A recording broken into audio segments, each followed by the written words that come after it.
Welcome to the Joyfully Golden podcast. We're excited to share today's episode. If you've enjoyed any of our episodes, make sure to like it, share it with someone who may also enjoy it, and subscribe to our channel so you can stay up to date with our latest content. Enjoy today's episode.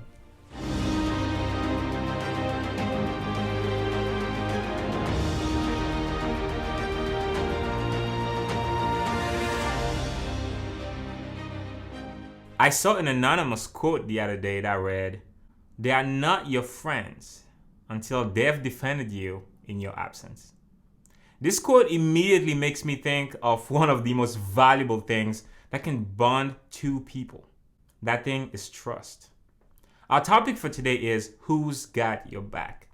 Now, Andrew and I wholeheartedly believe that neither of us would be where we are today if it wasn't for the people in our lives who had our backs when we needed it the most. So, as we answer a few questions and share some of our thoughts on this topic, I hope you'll get to agree with us that the answer to the question, who's got your back, could be in direct correlation with the direction in which your life goes. So what are some identifiers that you see that raise red flags in someone? Okay, that's a good question. One of the top ones on top of my list is just the tendency to be negative. I try as much as possible to not hang around people that are too negative, that always go towards the dark side of things, the negative side of things, why we should be afraid that everything is ending tomorrow, gloom and doom. And it's not that I try to avoid the reality. No, I look at the facts, but at the same time, I think there's a difference between dwelling on the negative and acknowledging that it's there, but deciding to focus on something that's more productive and that moves you in the right direction. So to me, that's a big no-no. And I'm really kind. I try as much as possible to be kind and to everyone, but as far as choosing to associate myself and spend time, invest effort to cultivate relationship with people, I never do that with people that choose to spend their life on the negative side of things, with their minds, with the way they talk, the things they choose to do, and things like that. And another one, I think it's another top one that kind of goes hand in hand with that. It's just the way they treat people. I hate just seeing people who like to mistreat people, whether it's just because they feel superior to them or just because they just don't understand that it matters how you treat people. Because I grew up in a very poor country. I grew up and I got to see a lot of ways in which human beings can be treated like things, like animals. And I think it always strikes a chord with me when I see someone treating someone else like they don't have value, or like they're not someone who deserves love, who is worthy of care, and who is beautiful, who is wonderfully made, And so that's just like a no-no for me. If I see that in someone, I just completely distance myself, because I want to move my life and my behavior towards treasuring every single person that I encounter. And so I want to have people around me who do that too and help me be conscious and aware of that. So yeah, I'll say those are the top two for me. Andrew, tell us what's one instance in your life in which you were facing hardships or something difficult and you were able to overcome them because someone had your back in that season. Okay. So there's definitely multiple times in life where I've felt and thought about that and that I've had those scenarios. But I think the first one that came to my mind when you asked me that question was when I was working on my Eagle Scout project. So I was 17 and it was going to be this like 2.5 day project. It took 2.5 weeks. And like the entire time, things just kept not working. Pieces were cut too short. One time we showed up to work on the project, there was a dead horse in the driveway. So we're like, well, we can't get into the shop because I guess you tow a horse out when it's dead for them to pick up this giant animal. Because it was at this person's, and they had like this big garage that we were working in next to a farm, hence the horse. And so throughout this whole project, my dad was very involved. Doc, the guy whose warehouse I was able to use, he was involved. And they just, with everything that went on, they were very calm, which allowed me to be very calm. Because I remember I never got mad. And I think it was because I was surrounded by people that were there for my success. And I knew that we were going to get this done. And with every single obstacle or setback that we faced, it was like, okay, well, how are we going to solve this new problem? Not let's be upset about it. It's a setback. It's a new way of how do we look at this situation. And the people that were surrounding me, my troop, my volunteers, my friends who came, my family who came to help with my Eagle Scout project, they were all there. Everyone had my back to help me just get this problem solved. So there was no feeling of being threatened. There was no feeling of, I can't do this. There was no one telling me, well, you can't do this. So it was really a supportive situation where I got to really engage in some good problem solving. Wow, amazing. Joy, I really love your last question, how you answered it. So my next question for you is, why is it important that we pay attention to the people in our lives? One of the main reasons I think it's extremely important that we pay attention to the people we allow into our life is because we become what's around us, what we're constantly exposed to. And everybody talks about how your income is like the average of the 5 closest people to me. To me, I think that's a very shallow and small application of that concept. I think emotionally, you are the sum of the 5 people closest to you. I think physically, you're the sum of the 5 people closest to you, because I hardly see someone being emotionally healthy when the 5 people closest to them are always depressed, always complaining, always negative, Or I hardly see someone being conscious about taking care of themselves or going to the gym when the 5 people that are closest to them are all overweight. They always eat out. They always eat junk food. You know what I mean? And so I think the financial thing is a good point, but I think it applies to every single area of your life. I think the way you treat people, the way you treat your spouse, your friend, if you surround yourself with people who do something continuously, no, it doesn't matter how strong-willed you are, it doesn't matter how positive you think you are, all that, it will affect you, period. We're social creatures because we're wired to adapt to where we live. We're wired to adapt to the circumstances around us, to the people around us. That's why families have a certain way to behave. It's because you're born into that family, you grow, and there's just a certain way of thinking, of speaking that you just pick up without ever knowing because it's there. And so all that being said, I think it's crucial once you identify the kind of person you want to be, to decide that you will associate yourself with the kind of people who are like that, or at least are moving in that direction.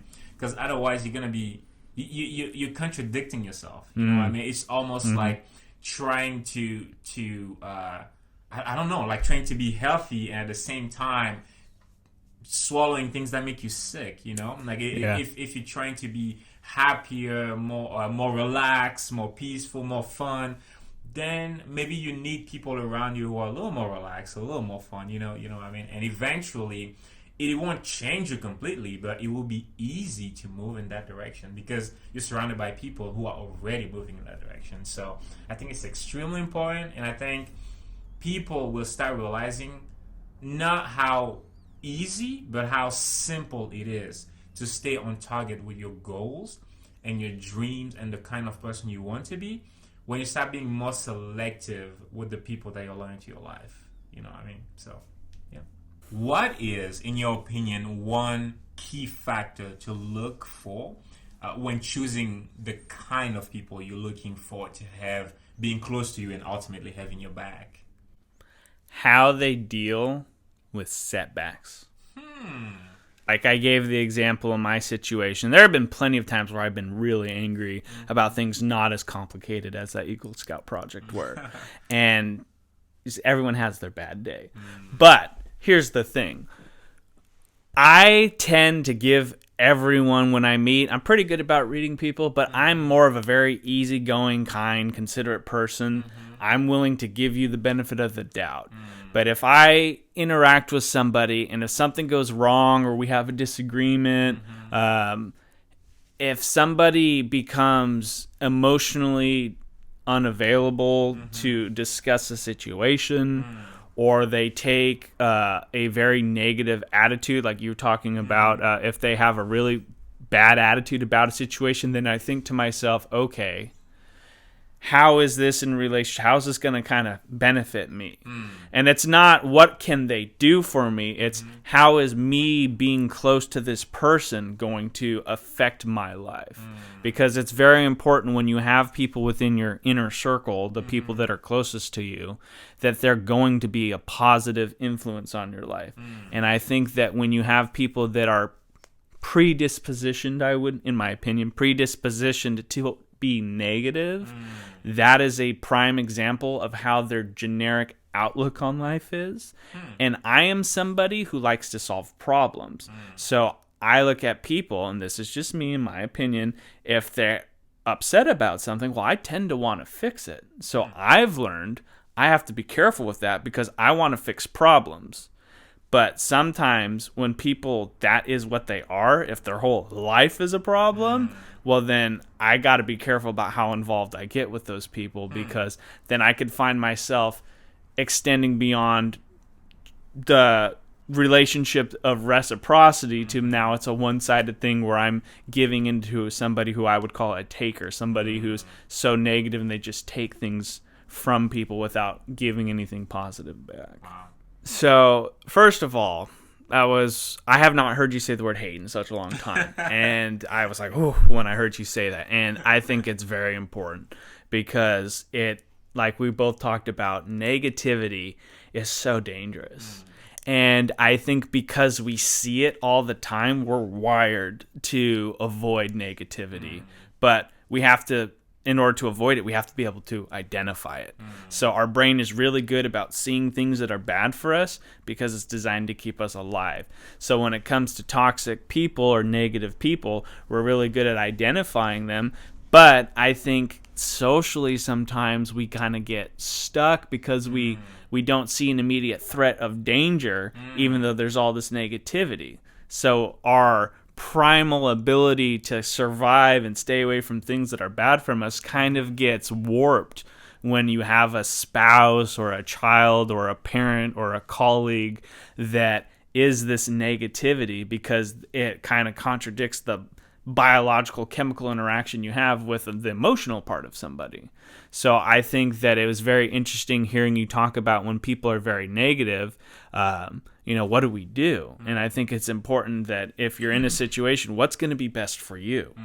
And how are you going to be able to decide, okay, is this relationship I have with this person benefiting me? Is it benefiting them? Because sometimes it's not good for them to just have people that'll let them be negative all the time, because then you're enabling that person to be negative. Has anyone ever told them, like, hey, like I get it, your life is a struggle right now, but you got to think about and address how you're talking about yourself, how you're looking at your life. How is that working for you?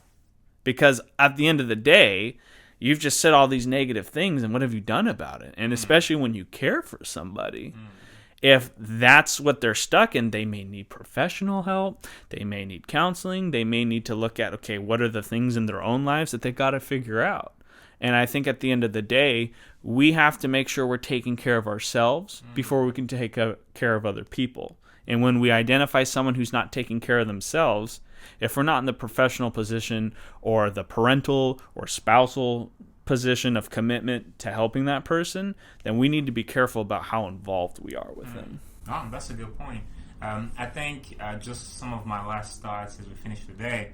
I feel like we talked a lot about the negative aspect of this topic, and I kind of want to end on a good note, and just letting anyone listening know that it's quite phenomenal when you find a good friend, when you find someone who actually helps you move in the direction of your dreams, when you find people that resonate with you, that want to go in the same direction as you, that want to be there for you when you need them, and you can be there for them. When you find a healthy relationship and healthy people to have around you, there's very few things in this world that compare to that feeling of literally people having your back, of knowing that if today something goes south and I end up, I don't know, in jail, I can call this person's number and they're going to be there. Yeah. No matter what happened to me, no matter what I did, they will be there for me because I know they care, because I know they love me for me.